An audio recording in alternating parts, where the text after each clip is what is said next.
Continuing on, the Secretary today has already had meetings with Palestinian Chief Negotiator Saeb Erekat and Israeli Kadima leader Tzipi Livni. He'll be meeting later on this afternoon with UN Special Envoy Ter Rod Larson and also Israeli Defense Minister Ehud Barak, as well as Palestinian Prime Minister Salam Fayyad, taking advantage of the presence of many of these key leaders here to participate in the Saban Forum this weekend.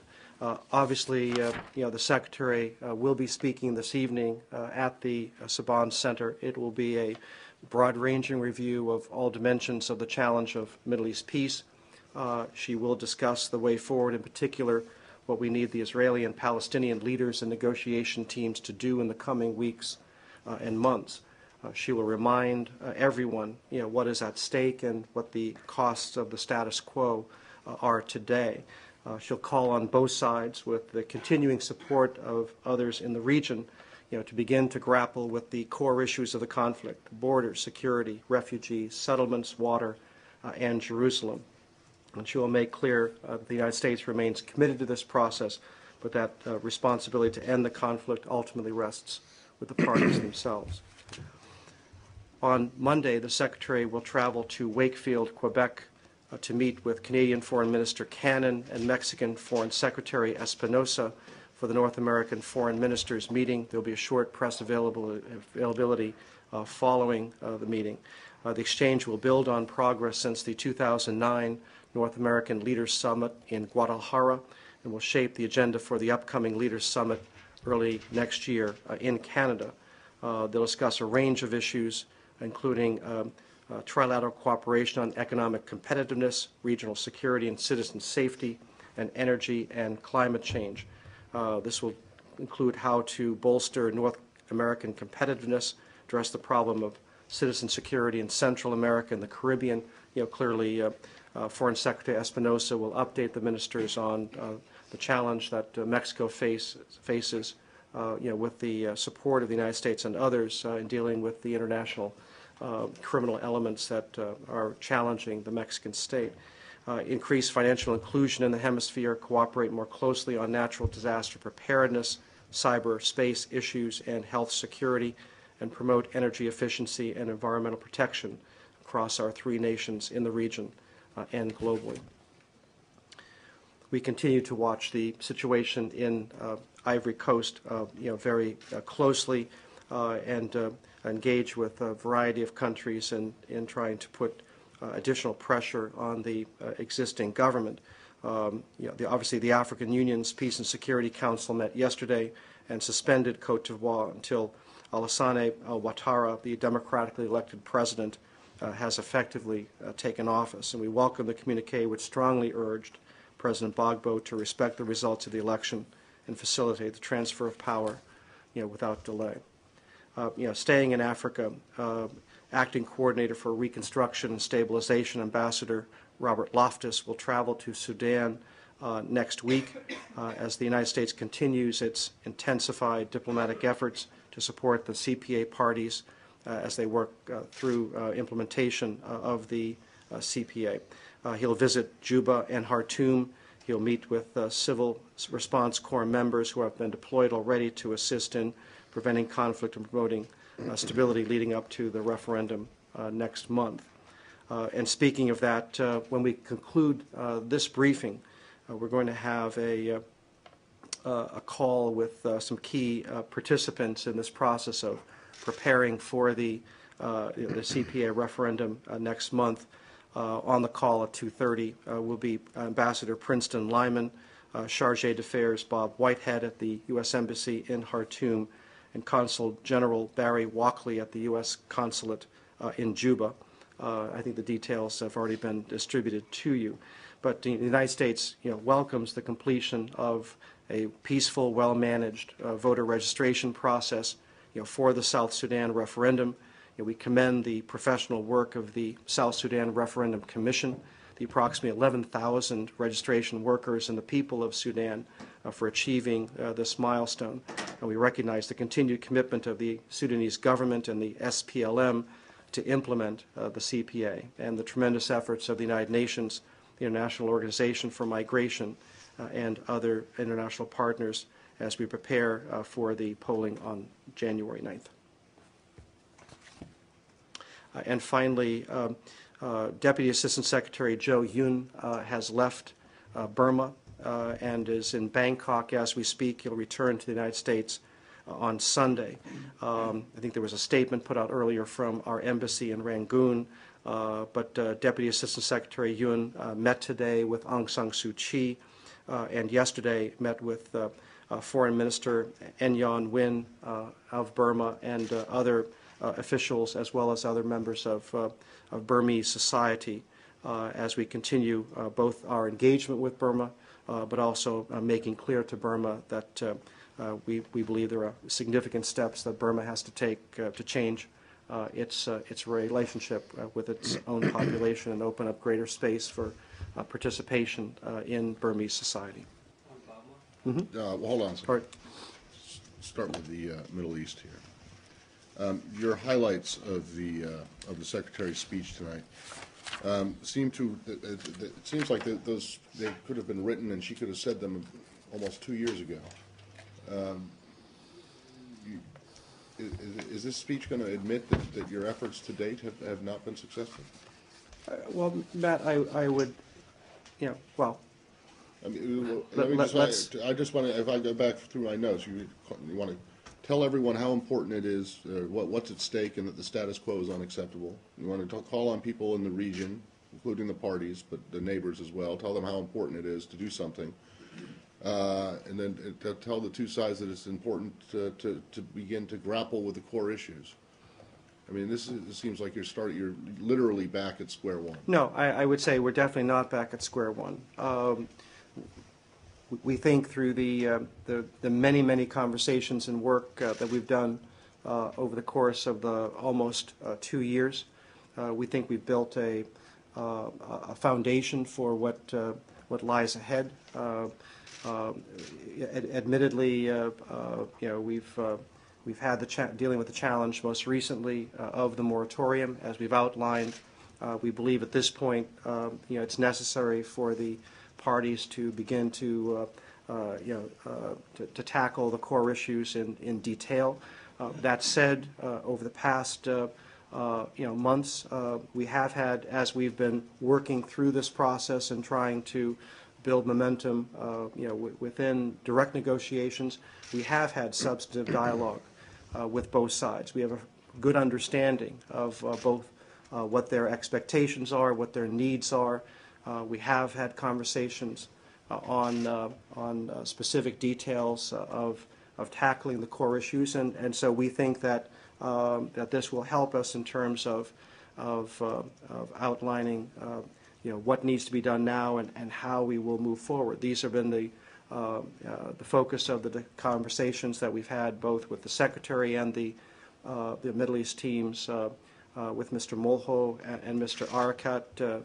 In the case of Mr. Arakat, he met yesterday and this morning with members of our Middle East team, in addition to his meeting, for a little more than an hour with Secretary Clinton. So we believe that we have advanced the process, but clearly more intensive work lies before us. Well, you say that you've advanced the process and that you have a good understanding of the needs and wants and hopes and aspirations of both sides, and they seem to be diametrically opposed. I mean, they won't even sit down in the same room together.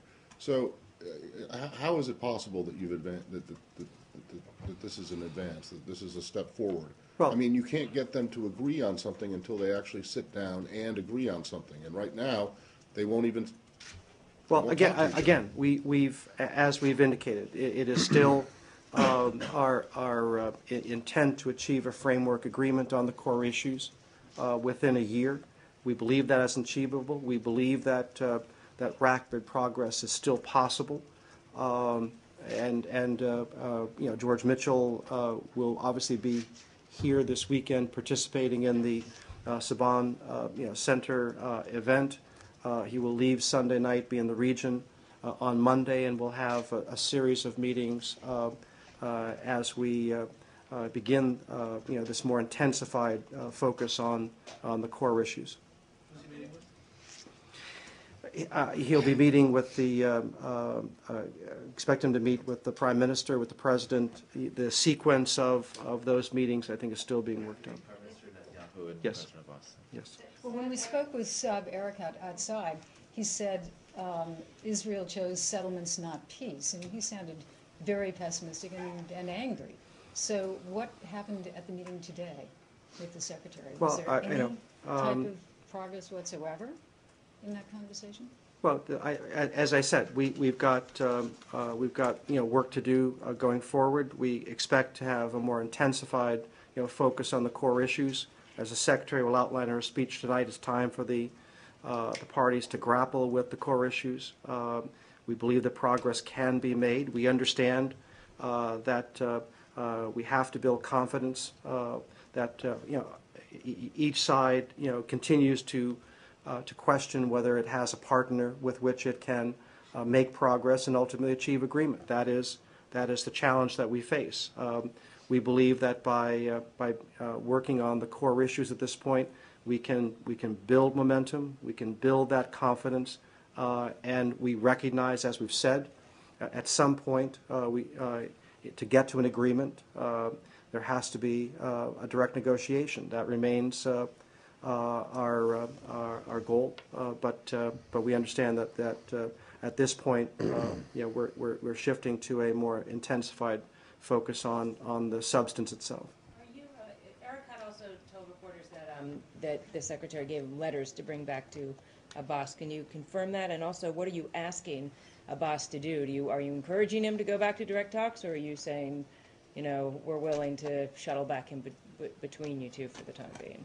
Well, the purpose of these meetings was to help assess where the parties are, gain an understanding of what their expectations are, given our decision not to continue to pursue a moratorium.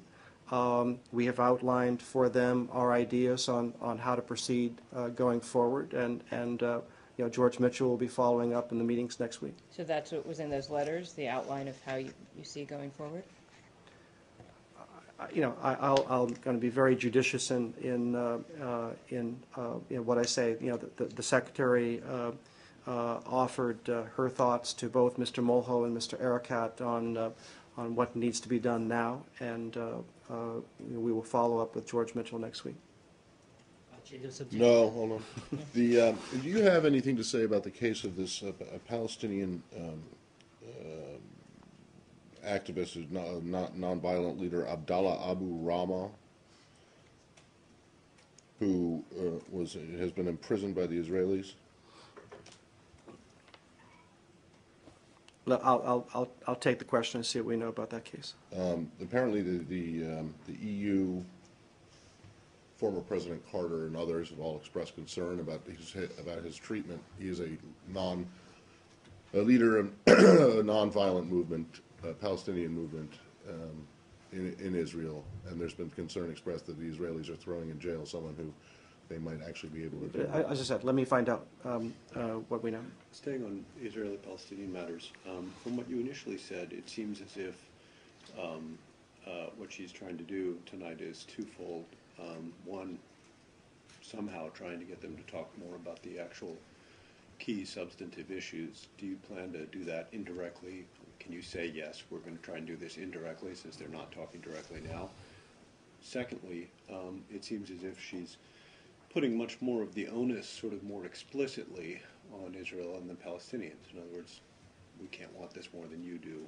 If you want to solve this, solve it. Is that, are those? Well, again, fair we ultimately, as we've said many times, it is up to both sides. It is for the leaders to make the difficult decisions to reach an agreement. We are prepared to do everything we can to help and support them.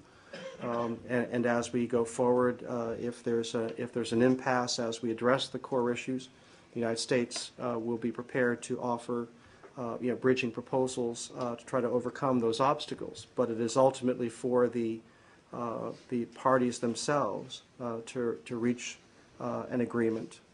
We do believe that at some point they've got to return to direct negotiations to achieve that. But in the meantime, dealing with both sides on the substance, we believe offers the best opportunity now to create some forward momentum, create some confidence in the process, help overcome the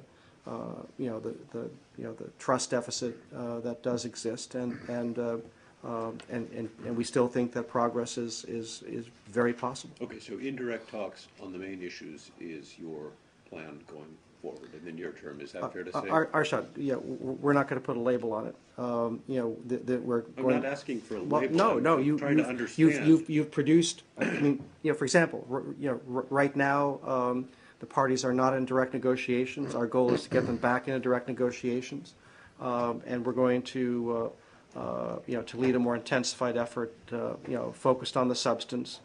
And see if we ultimately can't get to agreement, recognizing that at some point in time to get to an agreement, a return to direct negotiations will be necessary. So that sounds like the really stepped up U.S. effort and time expended now because you're the middleman. Is that correct? Well, we think we've had a great deal, we've expended a great deal of effort, to get to where we are. We are committed to this. We believe the parties themselves remain committed to this. We'll have George Mitchell in the region next week, following up on the meetings that the Secretary has had this week. Why are you allergic to saying, yeah, it's going to be indirect talks? I mean, it's obvious from what you've described that that's what it is. They're not talking to each other. You'd like them to talk to each other sometime, but now, like a tired, weary, and sad marriage counselor, you're going to shove it back and forth between them. All right, Arshad, tell us what you really think. What's the problem with saying indirect talks? Why is that? Why are you allergic to that phrase? Well, it's not just that phrase. It's any label. I mean, my God, the Bush administration came into office and Colin Powell banned the use of the word peace process. Well, look where that got him. I'd like so to it's any label. Then Condi Rice talked about the political horizon for the Palestinians, and you can't even and then you guys called them indirect talks at first, and that was a big success when you started indirect talks, and then you called it direct talks, and it was a big success, and now you don't have direct talks anymore, but you won't call them indirect talks. Anybody else want to pile on? What is it? I mean, why not? Well, why won't you call them indirect talks? I'm not going to put a label on them. Well, why have you done before? All right. Can you call them parallel talks? Can you call them parallel talks? Samir, instead of I'm not pulling up. Do we have Middle East labels for $200? Go ahead. Can you tell us what's the purpose of the Secretary's meeting today with Mr. Terry Rod Larson, the UN envoy?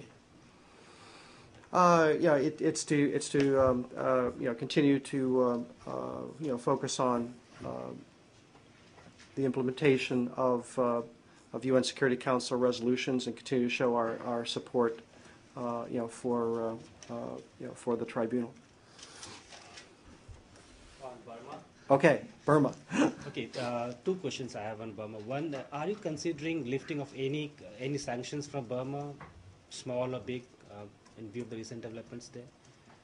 Well, Lalit, and we would do that for what reason?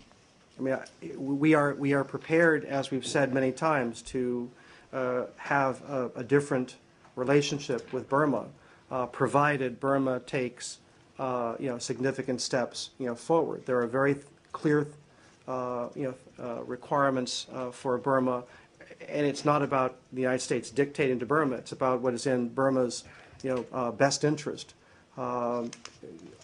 Obviously, we welcome the release of Aung San Suu Kyi, but that doesn't solve the broader problem of the 2,000 political prisoners who still remain in custody in Burma. It doesn't solve the challenge of the fact that the central government is still at war with many ethnic groups within its borders.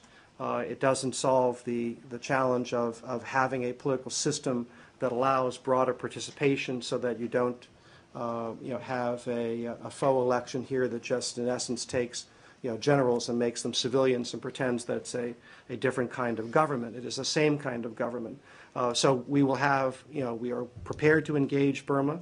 We're prepared to change our relationship. That would include, lifting of sanctions, but Burma has to take affirmative steps to warrant that kind of consideration. And the second question about these WikiLeaks cables, which says that Burma is building bunkers with the help of North Korean. I'm not asking about the cables. The question is, in your assessment, what is the kind of relationship Burma has with the North Korean? We study that very closely. You're right, I won't get into any particular cables. We have concerns about the nature of the relationship between Burma and North Korea, and we have that concern because of North Korea's recognized history as a proliferator of dangerous technology. But it is something that we continue to watch very, very closely. Can I ask you a quick one on Haiti? Senator Leahy, who chairs, as you know, the Senate Appropriations Foreign Ops Subcommittee, put out a statement this morning in which he calls for the United States to suspend direct aid to the central government of Haiti and visas for top officials and their immediate family members, so as to send a message that the United States squarely supports the Haitian people's rights to choose their leaders freely and fairly. Do you this is obviously a key player in Congress and on your budget, do you have any sympathy for his call for suspending aid to the central government and for not doing visas for members of the government and their families? Well, let's focus on where we are now. We have we're in the middle of an electoral process. This electoral process is critical to the future of Haiti. We have already publicly stated our significant concerns about the results that have been announced. There is a process underway. I think today is the last day to file formal complaints to challenge the results that have been announced. We are committed to support this review. It needs to be credible. The results that when these results are finalized, leading to a runoff election next month, the people of Haiti have to believe that that these are the candidates that they have chosen. They have been chosen by by the government behind closed doors. This is a critical moment for Haiti. We are prepared to support Haiti. We are also sending a very clear message to the existing government that that this election has to be done properly in accord with the wishes of the Haitian people. We will judge our future relationship by the actions that that Haiti undertakes, but and we are committed to supporting this process. But let's wait till we see what happens first, and then we'll judge the implications. So you have no sympathy for Senator Leahy's no, the senator is outlining some actions that are of course within our purview, but let's get to the end of the electoral process, find out what actually happens, and then we will evaluate what the nature of our future support for Haiti should be. Last one for me on this. You don't think, therefore, the exercise of this kind of pressure might be beneficial toward getting to a more credible outcome? Well, again, there is an existing process ongoing within Haiti. The election is not done yet. I think it's premature for the United States to take this kind of action until we are convinced that the existing process cannot work. I think we are committed to try to help to make this process work.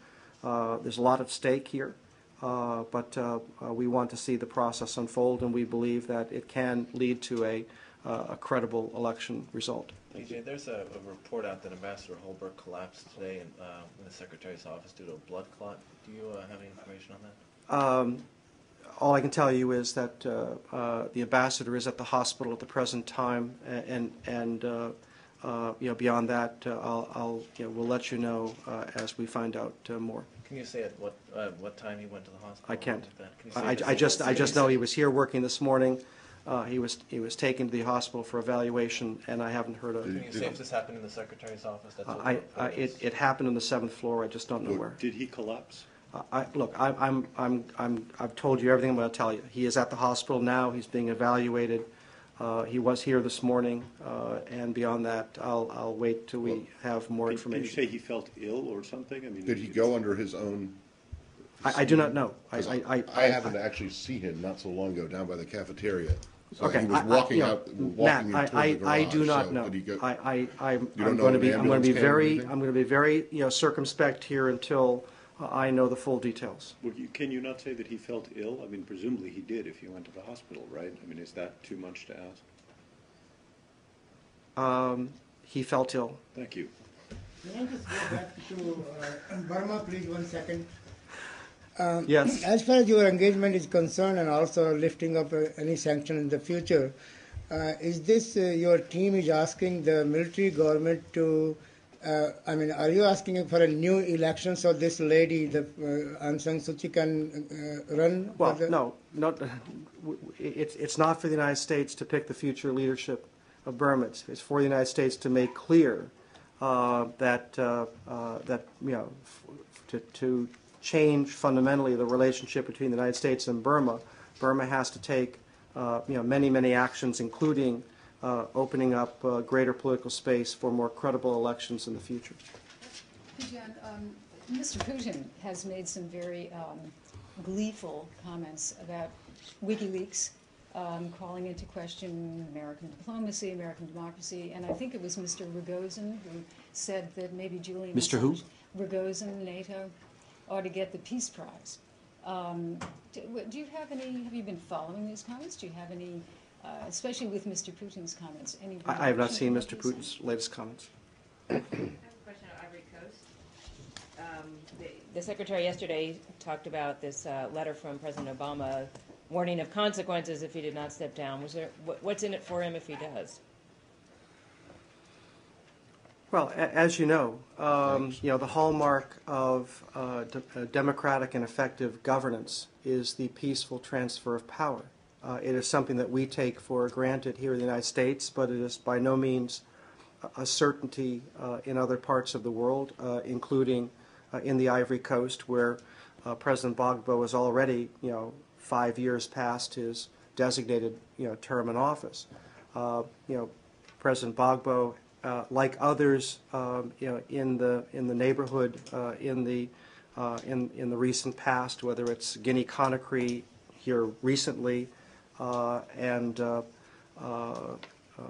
other countries over the past few years, he has the opportunity to be a statesman. He has the opportunity to make a significant mark in the future of the Ivory Coast, to demonstrate that to the region that there can be peaceful transfer of power, just as there has been in other countries, including Ghana. You look at a country like Ghana, from a courageous decision several years ago, you now have an economy that is moving forward.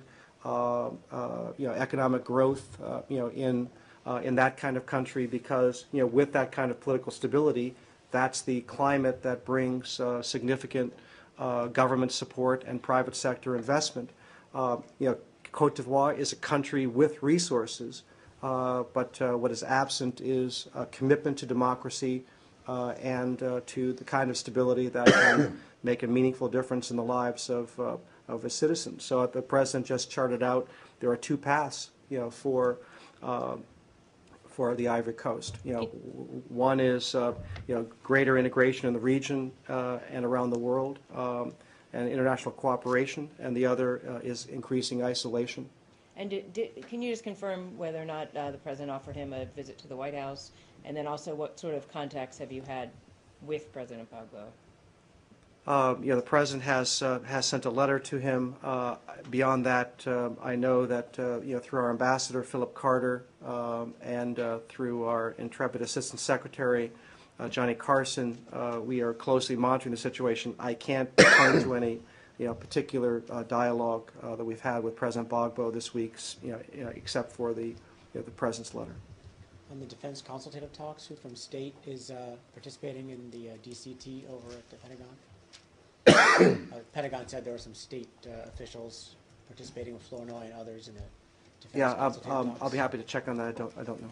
On the Indian ambassador thing, do you have any update on it? Have you received any formal complaint from the Indian embassy or someone from this building?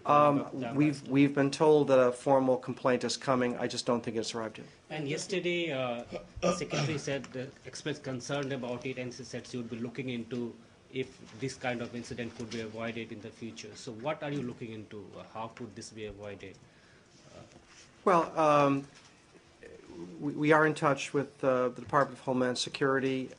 There may be ways in which we can, improve, communication so that officials at airports know when, diplomats are coming and help to better facilitate their movement, through security, as we've said, and properly so.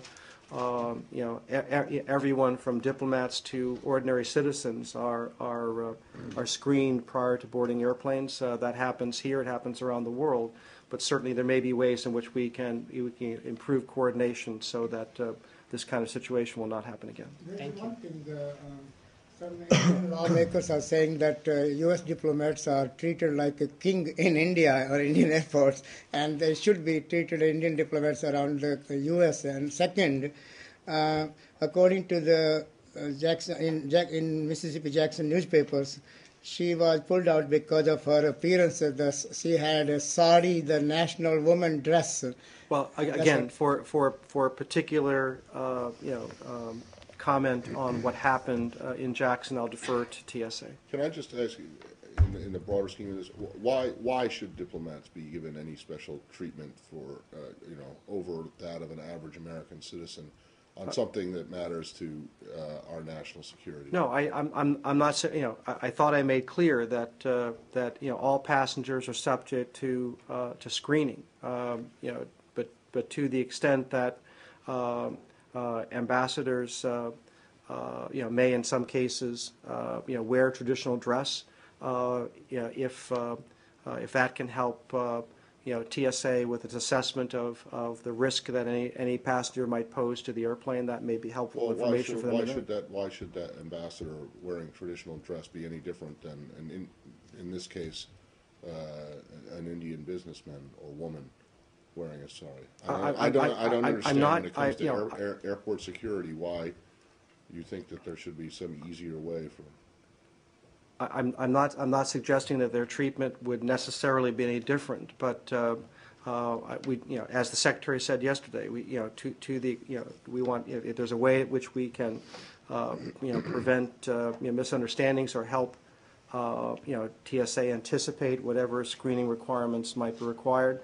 We're happy to help facilitate that. We're just looking to see if there's any way that we can improve this process. Yeah, but in this case, I mean, she would have been called out for this additional pat down regardless. At least I would hope, if that's what TSA does for everyone who is. So how could this advance warning change anything? Well, this, look,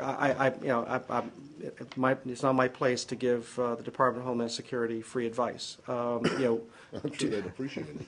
Yeah, thanks very much. We understand that these kinds of situations are not unique to Indian diplomats. It has happened with other diplomats. When you do have incidents like this, it can impact. It can cause public misunderstandings and even diplomatic tension. As we go about our business of protecting the traveling public, both our citizens and the citizens of other countries, we want to try to make sure that people are travel secure, but their treatment is fair and consistent with TSA guidelines. So you will be advising to any diplomats I'm not giving anybody advice, Lily. not to wear any bulky clothes like sari, which could lead them to secondary Again, screening by TSA. TSA has made clear that from their standpoint, their officers at the airport followed proper procedure. That said, if we can improve the communication between embassies here and TSA, so that if there are any special requirements for screening, they're anticipated in advance, that might help avoid the kind of misunderstanding that happened earlier this week. Go ahead. Do you see signs that China is now playing a more constructive role in cooling tensions with North Korea,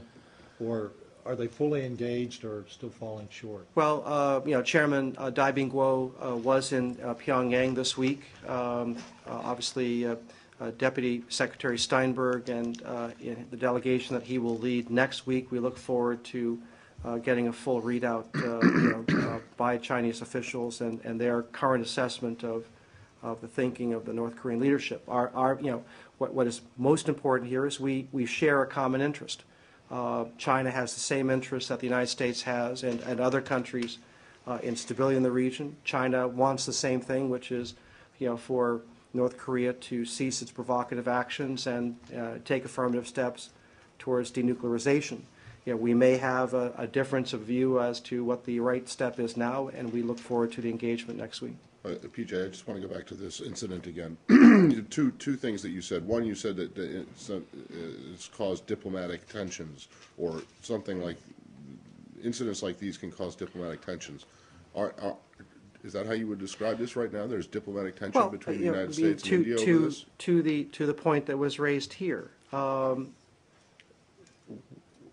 We obviously share concerns if the population in other parts of the world that has the opportunity to visit the United States for any reason is subjected to increased scrutiny because of a type of dress. Obviously that raises concerns. In other countries around the world, everyone understands that security at airports is a reality today. That said, they want to make sure that they're treated properly, fairly, and not subjected to unusual, security measures just because of who they are or how they're dressed. We understand that, but whether it's this particular incident or others that have happened earlier this year, the last thing they want to do is we want to protect the citizens of every country who travel on our airplanes or other airplanes. Aviation remains a primary terrorist target, so everyone recognizes the importance of security, but everyone has the same objective in making sure that all passengers are treated as fairly as possible. Right, but you just said that the TSA acted appropriately, or TSA said that they acted appropriately, so I'm not sure I understand why the U.S. or why the Secretary would say that she regretted the incident in the first place, why you would even accept a complaint from the Indian government if there was if no rules were broken. Look, and then you used the word misunderstanding. And what was the misunderstanding here? If everyone acted the way they should have, where's the misunderstanding? I've given you all I've got. Can I go back on one WikiLeaks, please?